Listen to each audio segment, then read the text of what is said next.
I spent 16 hours building the Lego Eiffel Tower. Was it worth it? Let's find out in this video.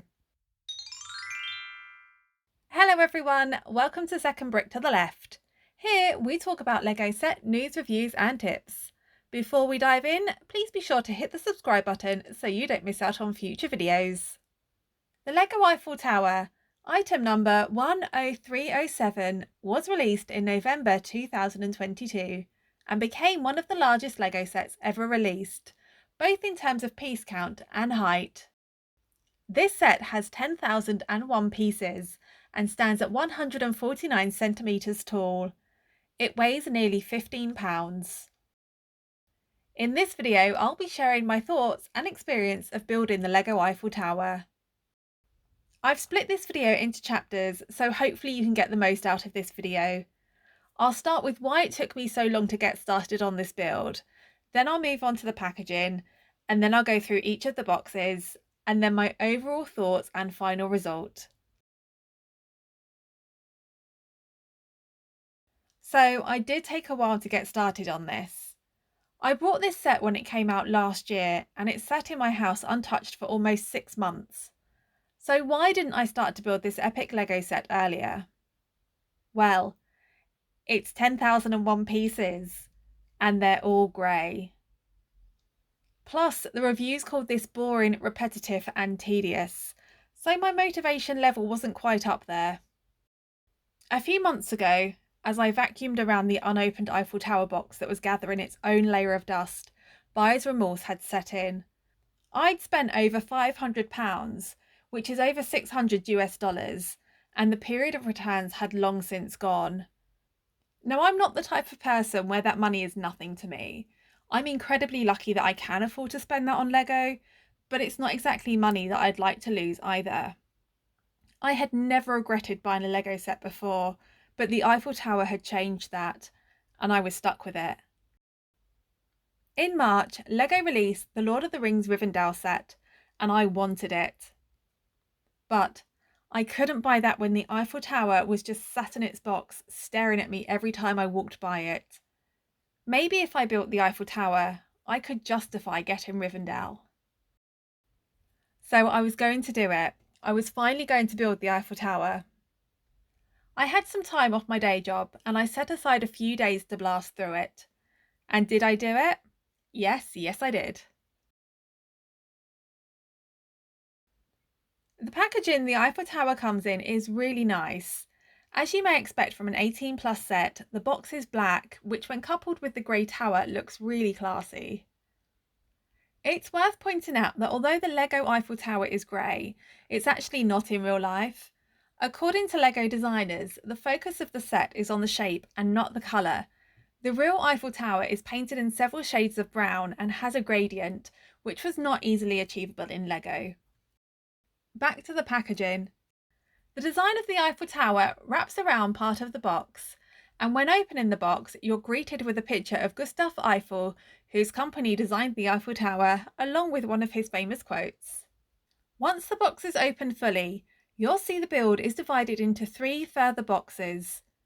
The Eiffel Tower picture on these boxes doesn't really correspond to which section they build, which I thought they might when I opened it up first time. Completing box 1 will give you the base the Eiffel Tower will sit on. This is the smallest of all 3 boxes, and the most colourful, as it includes the greenery and some colourful hidden pieces that aid in building. Completing box 2 will give you the bottom section and take you up to the first platform. Completing the third and final box will complete the tower, including the French flag at the very top. There is an instruction book for each box. In the front of the first book, we have a bit of history about the Eiffel Tower and Gustav Eiffel, as well as a page on the Lego designer.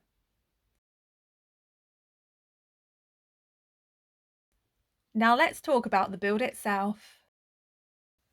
I completed box 1 in a little over 3 hours. Building the base was pretty interesting, and we get our first, but not horrible, dose of repetition by building the 4 corners that come together. This was an interesting build process, as this would need to take the weight of the tower, and the different coloured bricks were appreciated. The entrances to the tower were also fun to build. They reminded me of the Lego Great Pyramid of Giza set, which I thoroughly enjoyed. What was less fun was the greenery. Once completed, the trees look really effective, but getting there wasn't easy. I found getting the stud pieces into the plates really fiddly, particularly the middle piece. And when it came to putting the studs onto the trees, my thumb really hurt after this. Overall, building box 1 was an enjoyable experience. The greenery less so. I was really happy with how it was starting to look, and after a nice break, I was ready to start on box 2 to build the actual tower.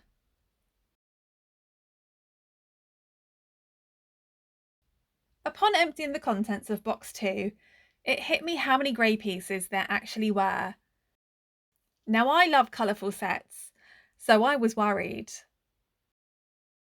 It isn't long into the box that you really understand how much repetition there is. You're building almost 4 identical struts, which are made of almost 4 identical sides. However, when I thought I might go insane, something magical happened. The repetition of patterns became really therapeutic. My hands were building Lego, but my mind was free to wander. I wasn't actively focused on building Lego like I usually am on other sets. I imagine this is what people who knit or crochet feel like. If you've built the Eiffel Tower, did this happen to you? Or have you had this happen to you during any Lego set? Maybe this happens to you during every build and I'm just weird. Let me know in the comments below. It was like reaching Nirvana. I want more of these experiences. Anyway, focusing back on the build. The build techniques are interesting, even if you're repeating them after a while. The method of creating the crisscrosses was interesting. I like the different pieces and connectors used. I think it looks really effective. About 4.5 hours into box 2, it's time to build the first platform.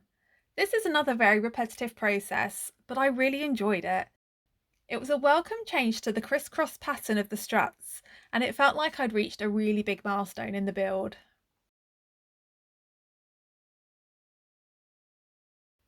If building 4 struts with 4 sides each felt repetitive in box 2, well, we get to do it all over again in box 3, although these are slightly smaller to take us up to the second platform.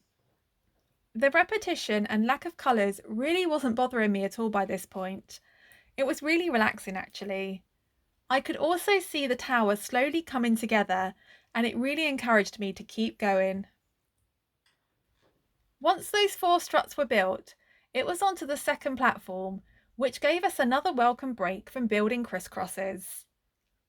Building this platform was different from the first, and so it was really interesting. I'm also highly amused that some of the pieces are hot dog sausages.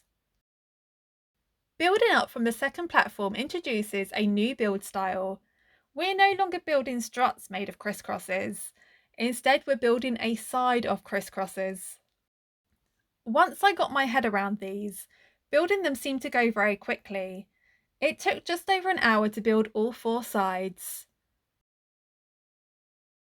The techniques of building these built on what we'd done with the struts, but added in some new elements like using hinges to give angles and attaching candle pieces onto shaft pieces. Once those 4 sides are built, we reach another smaller platform before we build 4 more sides. These are thinner but slightly longer and use another build technique, studs on the end of connectors. It's repetitive, but an hour and you're done, and it was super relaxing still. Finally, I reached the final platform and it's time to build the top of the Eiffel Tower.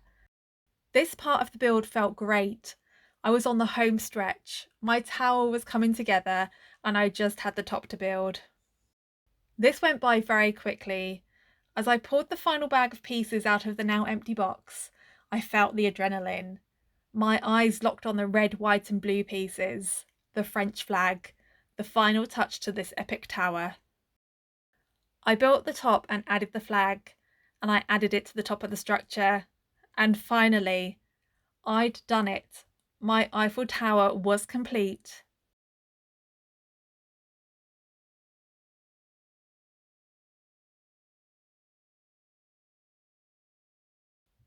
This was an epic build and I loved it.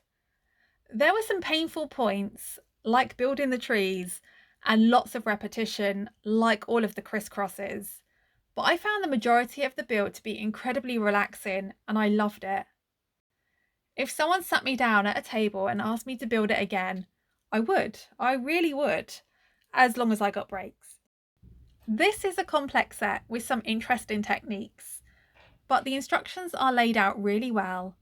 I did have to look forward in a few spots to check I was building the right number of things, and the majority of mistakes I made were me actually not properly looking at the instructions or skipping a step, but they all worked out in the end though. This is an 18 plus set. I can imagine younger fans of Lego getting frustrated with the repetition, the lack of colours, and how long this could take to build, but I'm sure there would be those younger than 18 who wouldn't have a problem with that either. The final build is absolutely beautiful. It's elegant and such a showpiece. As promised on the product description, it is huge. I found the width of the base more problematic than the height. I'm having trouble finding a cabinet or small table wide enough to store this on. If anyone has any recommendations for furniture this fits on, please let me know in the comments below. Despite the size, moving the Eiffel Tower isn't difficult. It easily breaks down into 3 pieces and each piece isn't particularly heavy. The biggest challenge moving this set is the width of the base and sometimes snagging your fingers on a piece, but that's easily fixed once you've moved it. But hopefully once you find a place for this set, you don't need to move it much at all. My set hasn't been built long enough to need a clean yet, but when it does, I'll use a makeup brush to get in between all of the pieces. However, I can imagine I'll need to use a tiny vacuum on the platforms though. Overall, this set was a winner for me and I'd recommend it. If anyone is wondering at this stage if I also brought Rivendell, yes I did. And although it's still in its box, I am very excited to start that one soon. If you're interested in seeing more footage of this build, and if you want to watch YouTube's most boring playlist ever, check out my real-time build videos of this on my other channel. The full 16-hour build is there. Well, that's all for today. Thank you so much for watching. If you enjoyed this video, please leave a like and subscribe to the channel so you don't miss out on more videos like this. Enjoy the rest of your day. Bye!